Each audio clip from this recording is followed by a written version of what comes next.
Itu dia. Oke, thank you so much buat partisipasi teman-teman. Nanti kita bakal bacain lagi ya. Selanjutnya ada Tom Hanks yang kembali dengan film terbarunya berjudul Captain Phillips. Dan film ini menjadi pembuka Festival Film New York yang berlangsung tanggal 27 September yang lalu. Film yang diadaptasi dari kisah nyata ini bercerita tentang perjuangan seorang kapten sebuah kapal bernama Richard Phillips yang diculik oleh para perompak Somalia tahun 2009 lalu. Based on true story ya.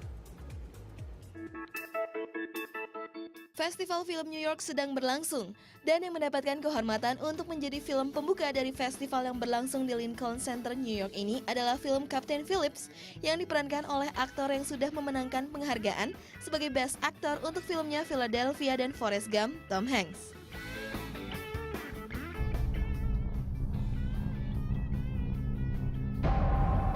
Captain Phillips adalah film yang terinspirasi dari kisah nyata tentang perompakan sebuah kapal yang dipimpin oleh seorang kapten bernama Phillips yang berlangsung pada tahun 2009 di Somalia. Alabama, we are an unarmed freighter. We have a potential piracy situation. Ini bukan pertama kalinya Tom Hanks memerankan karakter yang terinspirasi dari kisah nyata. Sebelumnya, ia juga memerankan seorang jurnalis bernama Mike McCallery dalam teater berjudul Lucky Guy. Dengan pengalaman itu, rasanya aktor kawakan ini tak merasa kesulitan memerankan tokoh Captain Phillips. I mean, there's a number of details and compression that goes on, alas, because not a lot of people will sit for otherwise we'd have to make a movie that lasted 6.5 days. That's not going to work.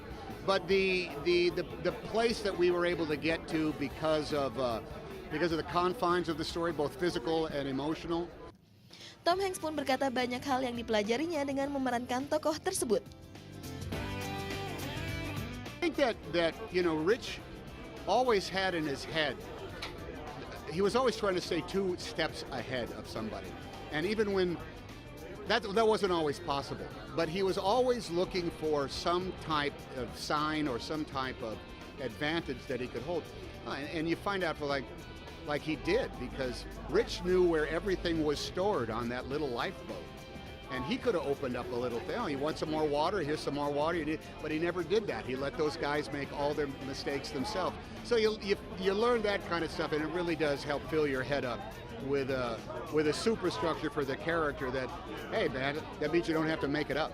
Maybe it's not going to let you win. They would rather sink this boat than let you win. I come too far. I can't give up. Wow, ngeri ya, lagi di tengah laut tiba-tiba ada perompak. Dan ini kisah nyata, jadi Richard Phillips ini nulis buku, dari kisah ini dia nulis buku, dan dari bukunya ini sutradaranya tertarik nih, gimana kalau kita bikin film. Langsung dibikin filmnya. Jadilah. Iya, dan kita harapkan supaya penjualannya sukses. Iya.